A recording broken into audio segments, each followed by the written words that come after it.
Hey, so there's seriously a lack of resources for people who are trying to leave the Jehovah's Witnesses. And when I was leaving, I just wanted kind of like what to expect and a little bit of guidance on what the world is really like versus what we've been raised to believe that it is. So I don't have any interest in persuading someone to leave.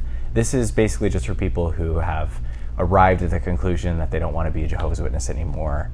And so I wanted to do a couple videos like that.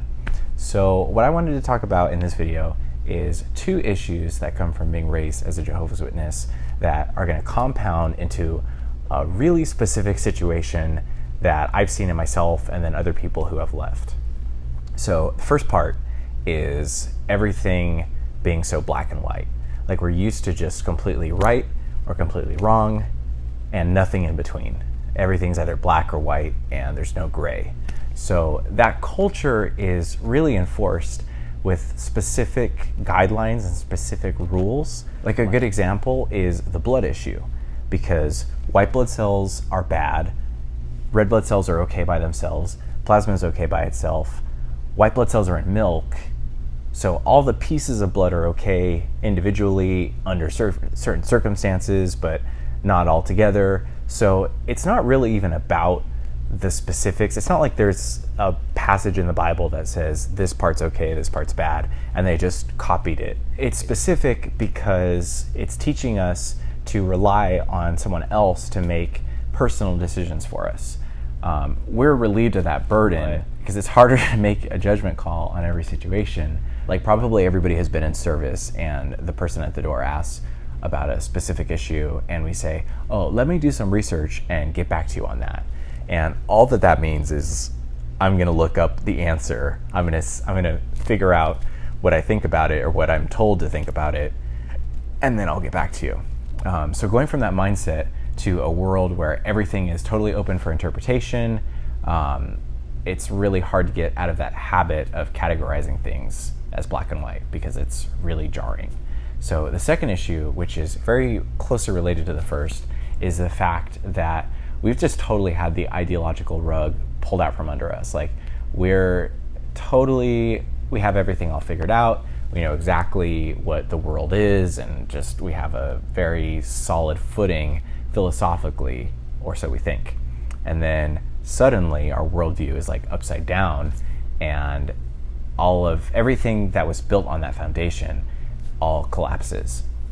But the issue is that instead of now saying, okay, I'm going to trust my judgment, I'm going to be a individual, I'm going to do things my own way, we just take what we had before and flip it, and then that's our new worldview, that's our new philosophy.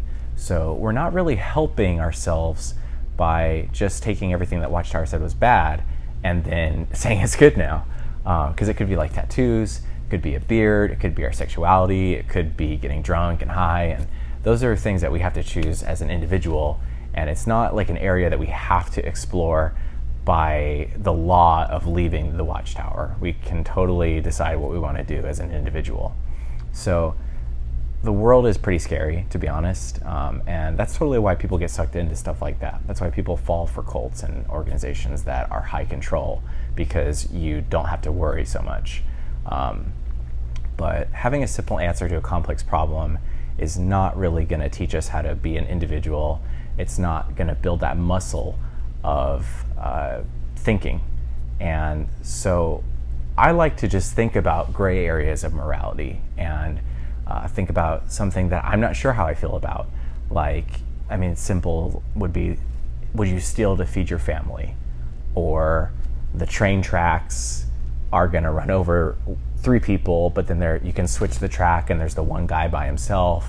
And I mean, you can just go on and on with it. Like, would you switch the train tracks if the one guy was a heart surgeon and he saved like 100 people a day doing surgeries, but he's also a rapist? Like, what the But you can just go on and on with like these hypothetical situations that are just designed to get your juices flowing morality wise, like where you're saying, how do I feel about that? You know, what's worse in my opinion? We have grown up surrounded by adults that need to consult with some random people in New York to make a personal decision.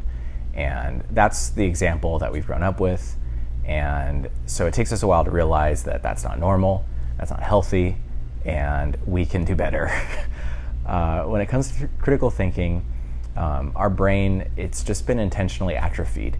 It's like if you've ever seen someone when they have a cast and then their arms all gross and stuff, it doesn't stay that way forever. You can build it back up. So we don't want to be children intellectually. We want to flex those muscles and learn how to think for ourselves. So I hope that this helps anybody who's kind of on this journey. Just remember to use your brain and think for yourself, and to just figure out what makes you happy and then do that.